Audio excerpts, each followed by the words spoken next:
Figyelj! Na, ott az autó.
Felvonulni, hogy ne legyünk széjjel.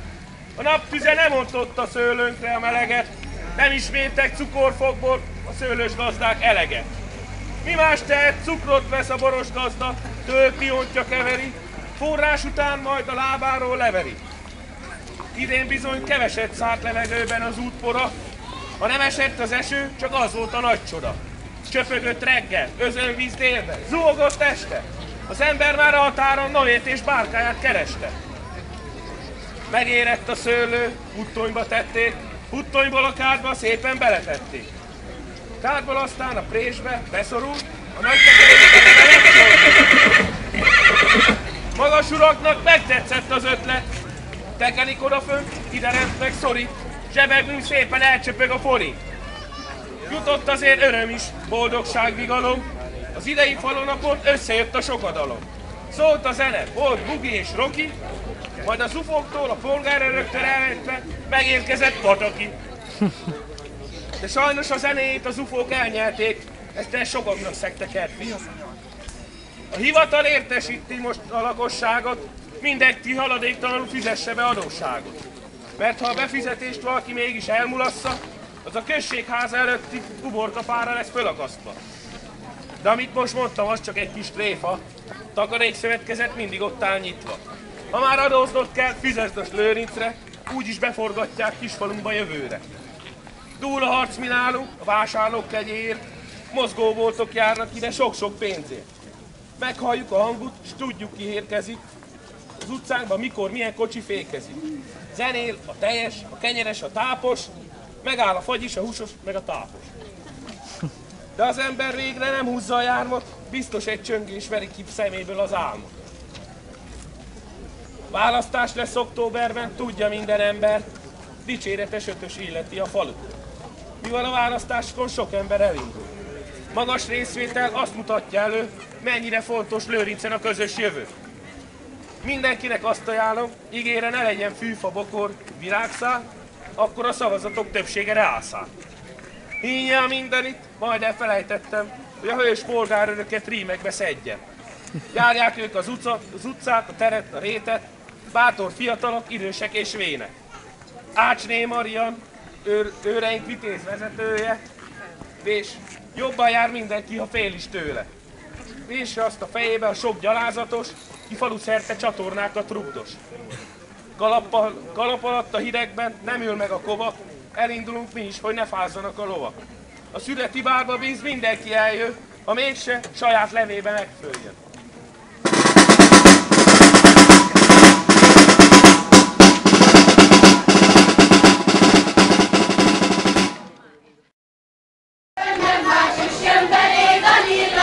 Gazdalasnak így a fele, szeretolna meg a fele.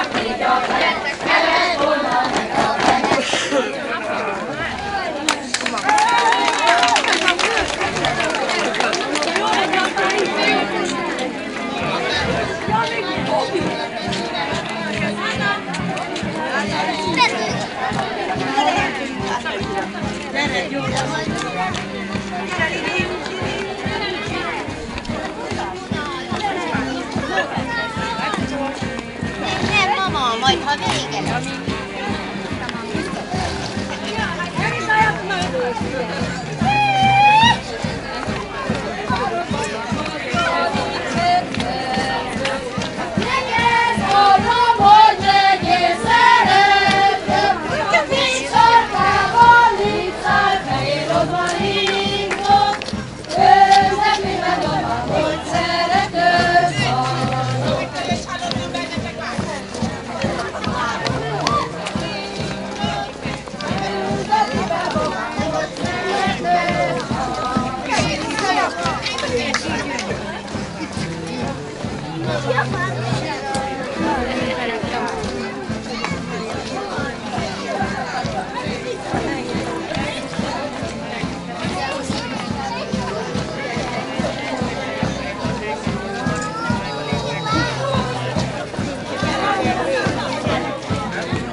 Csillagos eget.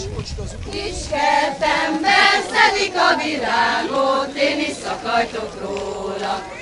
Azt mondta a kedves kis angyalom, hogy vigyek neki róla. Viszek neki, édesanyám, mert én szeretem, ne mondják a szentőrici lányok, hogy én csak idegeltem. Udvaromban van egy rezgőnyárfa, földre hajlik az ága. Rászállott egy sárga lábú madár, mindig csak úgy sírlógál. Mindig csak a sírja, hogy árva vagyok, bejártam a szélesebb világot, szeretet nem találok. Ez a bajor ennivaló, nem csizmára kennivaló, azért kislányalra való, este reggel csokra való. Te voltál szeretőm, nem más üssöm belét, a nyílamnál nyolcdarasnak így a fele, neved volna meg a fele. Nyolcdarasnak így a fele, neved volna meg a fele. Üljön István!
Aranyos Mariskám, mikor hozzád jártam. Ablakod alatt, de sokszor megálltam. Kérdezd meg a muskát, mi virágot, hány páros éjszakát töltöttem el nálad. Édesanyám, kedves édesanyám, te voltál a fölnevelő dajkám, fölneveltél engem ekkorára, barna regény szíve fájdalmára. Tudod, babám, tudod azt az ezret, hogy én téged kitős gatyába, kávészínű kalap a fejébe, nem süt a nap ragyogó szemébe. Kávészínű kalap a fejébe, nem süt a nap ragyogó szemébe.